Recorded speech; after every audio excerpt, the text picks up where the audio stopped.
Hi, I'm Jerry Ford, and welcome to my studio, and welcome to the Mug Rug of the Month Club, and this is September's edition. It's perfect for back to school, and who doesn't love a brand new box of crayons?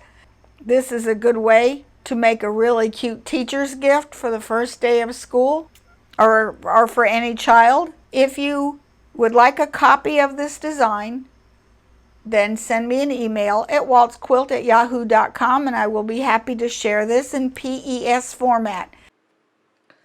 All right, what we need for this project, we'll need your 5x7 hoop or larger. I'm going to use 2 layers of a water-soluble stabilizer, and this is the Baby Lox Dissolve Away Mesh Stabilizer. Normally I only use 1 layer, however this has got such a high stitch count that it really needs a little more support than that. So I put 2 layers of this, and I'm probably going to use also an additional layer of a tearaway stabilizer to support these high number of stitches. Before I start getting into the stitch intensive part of this design, I'll probably float another layer of a tearaway stabilizer underneath of the hoop. You want a piece of batting about 6 inches by 8 inches to fit inside the hoop. You will need 2 pieces of your regular fabric, which is about, again, 6 inches by 8 inches, and I need 2 pieces, one for the front and one for the back. And I'll need just a small strip of the tan, and I want this to be about the color of cardboard. So this one is probably going to be about maybe 3 or 4 inches by 6 or 8 inches wide. I like to use my favorite curved embroidery scissors for trimming. You're going to need one color to match the outside of the fabric, for the outside of the mug rug with its matching bobbin that I've wound. You're going to need embroidery bobbin thread, of course, in the bottom. That's normal stuff. You're going to need the following colors. You're going to need red, orange, yellow, green, green, blue, purple, dark green, black, and finally white. I've hooped the double layer of stabilizer. Because this is stitch intensive, I like to do something to help keep this from pulling in and messing up the registration. So I like to use the T-pins and just place them right on the edges, about every inch or so. If you don't have these, curved quilter's pins also work. So I want them to come out. Let's see if you can see that really good. See, it's piercing, and what it does is it's preventing this from being pulled into the center as the forces of the embroidery pull in on the stabilizer. Okay. Of course, I need my design. I've got it loaded into the sewing machine, and it's ready to stitch out. Depending on your hoop orientation, you may need to rotate it 90 degrees. Now if you have problems with loading it because it's very close, I can send you another one that's slightly smaller, because this one just barely fits into the 5x7 frame. Okay, and let's go to the machine. Okay, I loaded the design into the machine, and notice it's in the 5 inches high by it's about 6 1/4 inches wide. Now, if it's in the wrong orientation for the hoop that you're using, and mine it is, some machines will automatically flip them for you.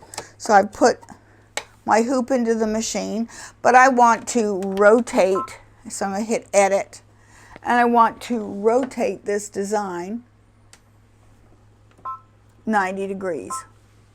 Okay, that'll work. Now it comfortably fits into the 5x7 frame. If you're still having trouble with it fitting into your frame, let me know, and I'll reduce it in one of the dimensions to make it work for you. I have loaded regular bobbin thread into my bobbin, and I'm using red for the needle. So I'm going to go ahead and I'm ready to stitch. So I'm going to go to embroidery. I don't need to make any adjustments. Okay, so now I'm just going to do the first color stop. And it's going to simply do the placement for the batting. I'm running at about 600, 700 stitches per minute. I really don't like to embroider at a very fast speed, for the simple reason you just get a better stitch out with a slower speed.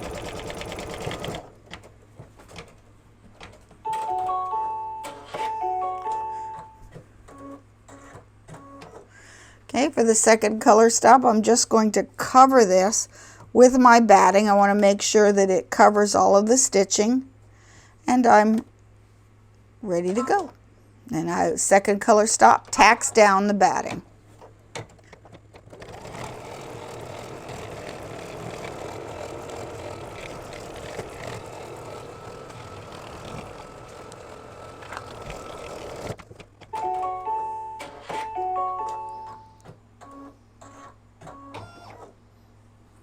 Okay, and I am going to take the hoop off of the machine but leave the fabric in the hoop, and I'm going to trim away the excess batting from the outside of the mug rug. This is to reduce bulk on the edges, and it gives you a much cleaner edges.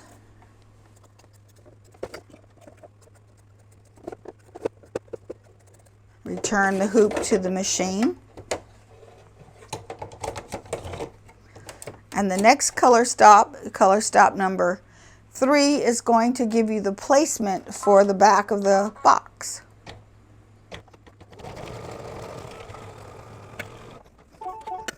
That is the placement for this. I'm going to put this over the top like that. And now I'm stitching the tack down for the cardboard piece.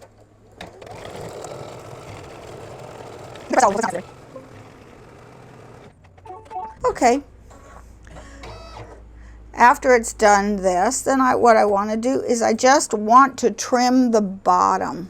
Don't want to trim anything but the bottom edge of the box, which is, if you have it rotated, it'll be the right edge.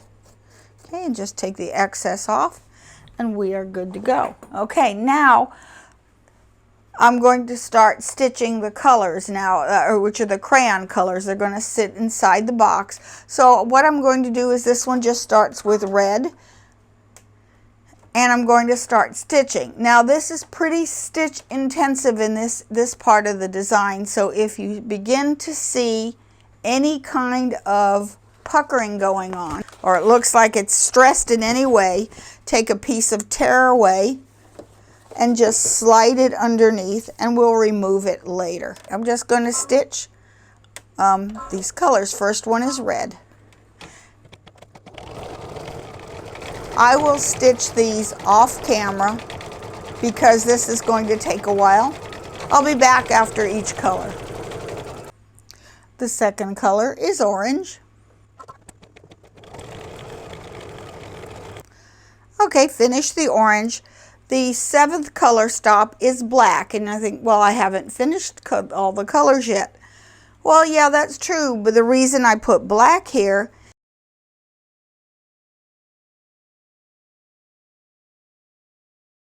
so don't color sort this.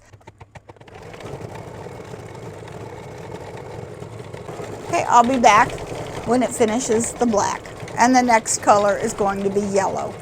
Okay, finish the black. So here's why I have them, so that the black shows up in many different places. This is very stitch intensive, and what can happen is that the outlines are going to be off registration. By that I mean they're going to be outside, that the satin stitch is going to pull in too much. So if I waited for all of these to be stitched down, all the different crayon colors, then the ones at the beginning may have problems with registration issues. So this way, if I do them like after every color, you're going to get a much better stitch out. Okay, so now the next color is yellow, and I will go ahead and stitch that off camera.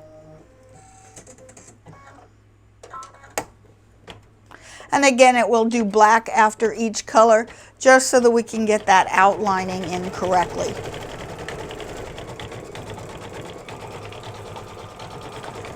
Okay, I will be back. Okay, next, the yellow is done, so next is the detail for the orange crayon. It's going to do the detail on the crayon previous, plus fill in the gap. Okay, black is done. Next color stop is the yellow-green.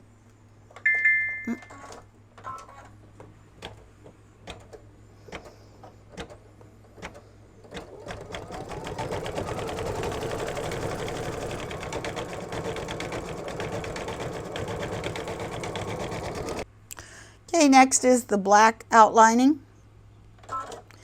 And then the next color after this is going to be the regular, just regular green, or whatever, you know, you can put whatever color you like. So I will be back after I have finished the black and then this next color green. Okay, did the black, now is the like medium green.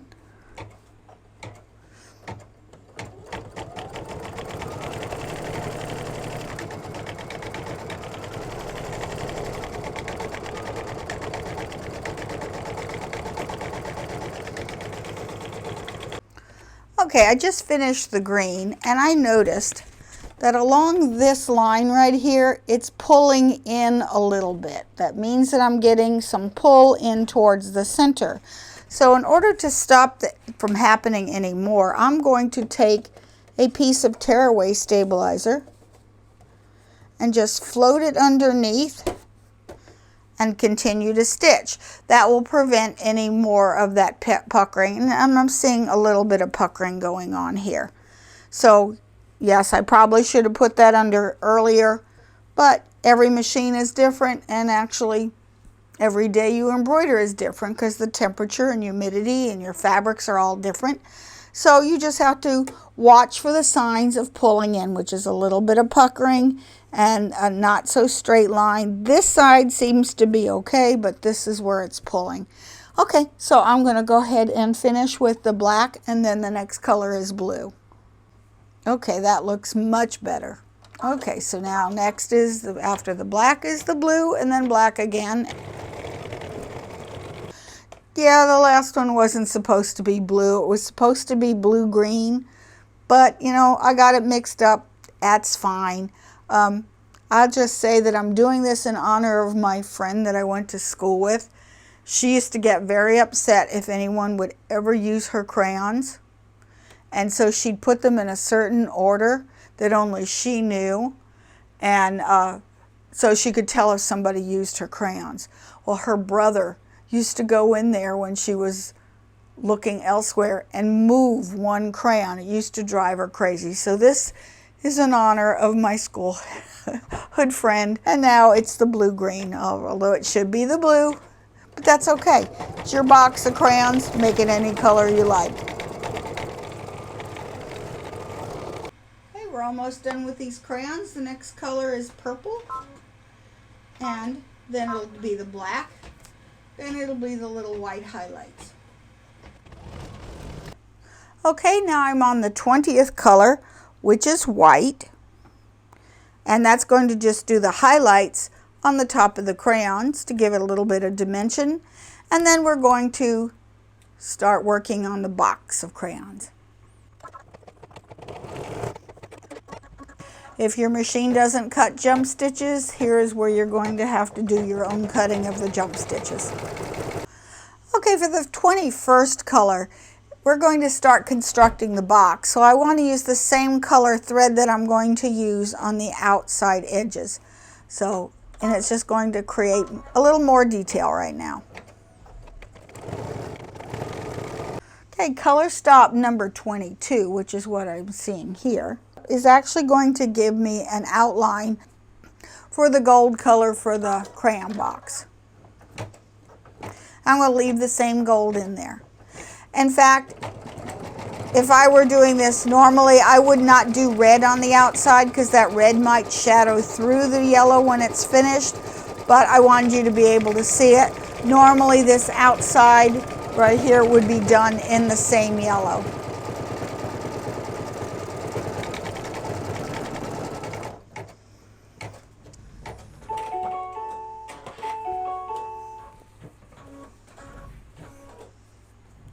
Okay, and then after this, I'm going to place my yellow fabric on the top so that it covers all of the stitching. I just want to hold it down and do the placement.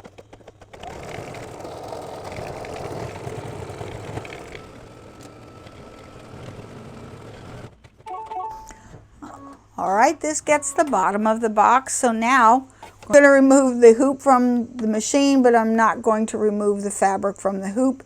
And I'm going to trim around this top edge only.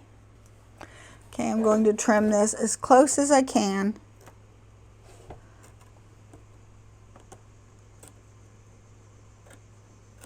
Make sure there's a little bit of overlap between the tan fabric and the yellow.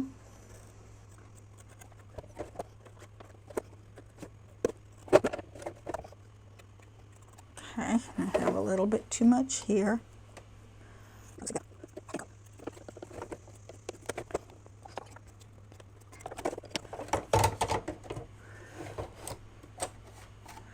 All right, I've returned the hoop to the machine. It's now going to do the satin stitch around the top edge of the crayon box. Still using the same color. I am still using regular embroidery bobbin thread in the bobbin and the yellow in the top. Because we just stitched this here, and of course everything is anchored down, so next we're going to be working on the green bands that you sometimes see on the sides of the boxes of different brands of crayons, and the word crayons in the middle. Okay, so I don't need these anymore. I think we're pretty stable as it is, so I'm going to remove this excess stabilizer from the outside. I don't need it anymore. Be careful, don't pull too hard because you don't want to pull your stabilizer out. Okay, I'm going to return this and stitch the green. And it's just going to be a light loose stitch. Okay, I put the bright green on and did the stripes, and this is color number 25. Number 26 is going to be a darker green, and it's going to do a zigzag right along the stripes.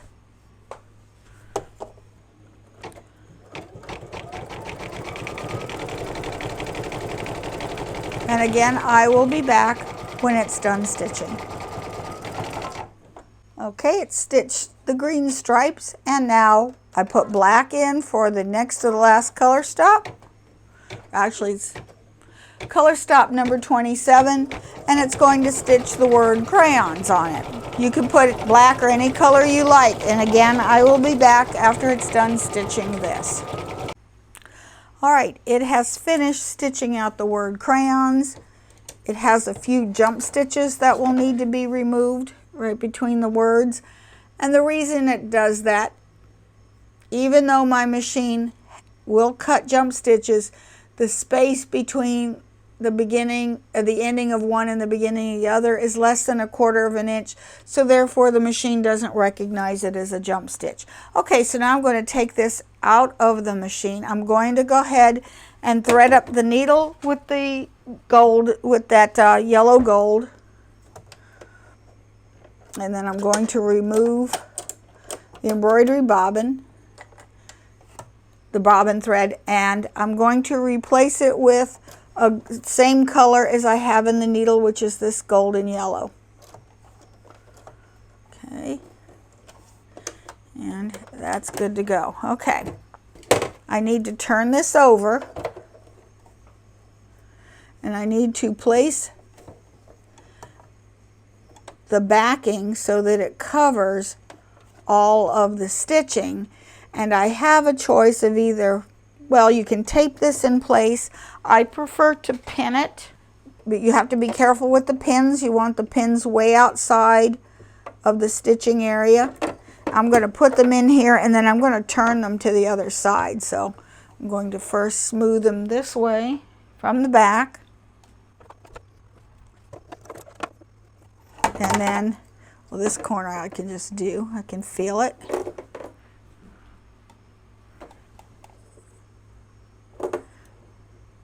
I just want to make sure that these pins are well outside the stitching area. Okay. I'm going to return the hoop to the machine. And then I'm going to do a tack down stitch with the yellow. I'm going to have it go around twice, and over here, if you're worried about it, stop the machine, hold it down, push the machine's start button, and it's going to go really slow till it clears, and then let go. That you don't have to worry about it, the fabric flipping on you. Okay, and now I'm going to take my trusty scissors. I'm going to take the pins out. I'm going to cut all of this excess fabric from around the edges. I want to get that fairly close.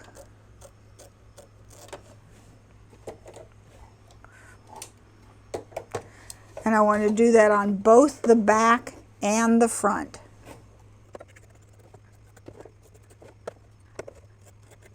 And I didn't get too much changes in the registration, so that is a good thing. So these pins really help to keep your fabric from getting overstretched, from getting your fabric pulled into the embroidery.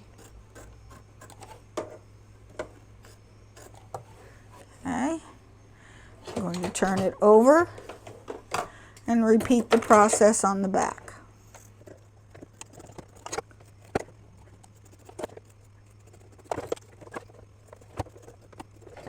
The bobbin thread in the yellow in the bobbin, and I have yellow in the needle. I'm going to do the last stitch, which is the sealing stitch. It's going to do a satin stitch over everything.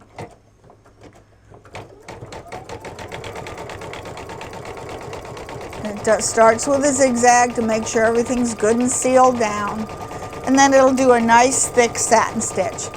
And I won't keep you because this will take quite a while to stitch out, like about 10 minutes, and I will be back when it's done stitching. Okay, it's all finished.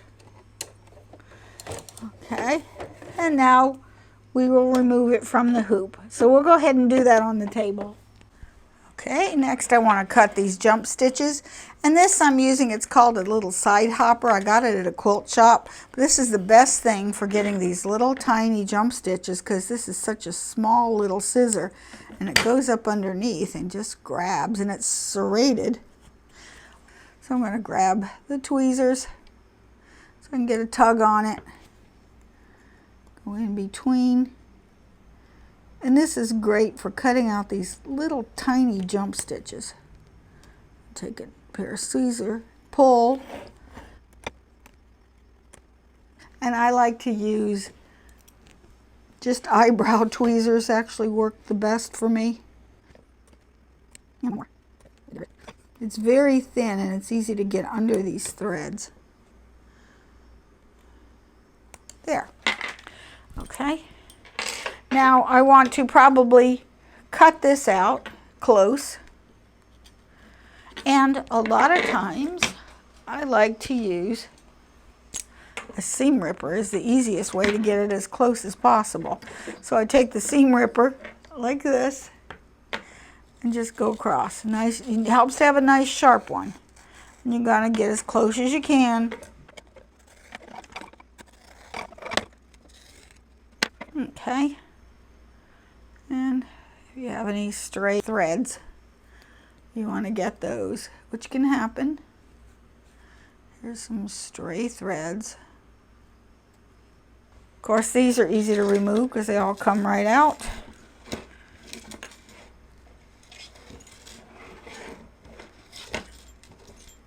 All right, here it is all finished. Now, this looks pristine and nice and new. Remember, I've used Dissolve Away Stabilizer. If you're giving this as a gift, you have two choices. You can give it to them and tell them that you have a water dissolving stabilizer in here, so if you put a glass that's really cold that is going to attract condensation, it's going to shrivel a little bit. Now they can, that's fine as long as you let them know. Or you can go ahead and wash it. This one is a really old one that I've had around for several years. It has been washed, and I just simply washed it and then pressed it dry, and it's as good as new. So if you're giving it for a gift, I would recommend going ahead and wash, and just not necessarily washing it, but rinsing it in cold water. Now, if you've decided that you're not going to wash this, then you can take a wet sponge or a craft sponge or a Q-tip and just wet the ends, and that dissolves the Dissolve Away Stabilizer in the edges without getting the whole thing wet.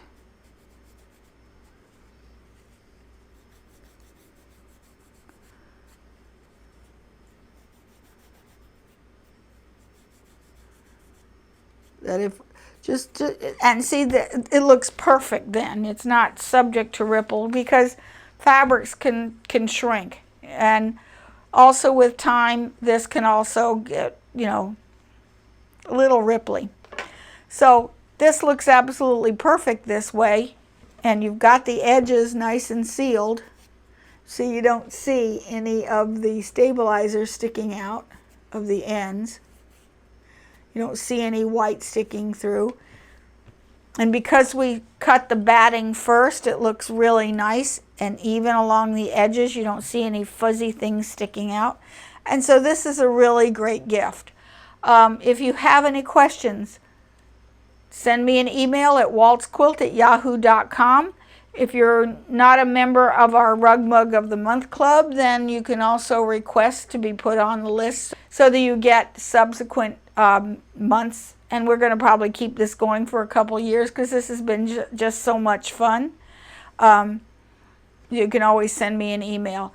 Again, if you have a machine that is either has a different hoop size, this has got to be, I think the size of it is 5.06 by 5.21 is the dimensions of the finished product. If your hoop doesn't accommodate it, let me know, and I can adjust this and make it a little bit smaller, not a whole lot smaller, but I can make it a little smaller for you. Just let me know. And until next month, happy sewing, and I will see you next month. Thank you for watching. Don't forget to like, subscribe, share, and comment. See you later. Bye.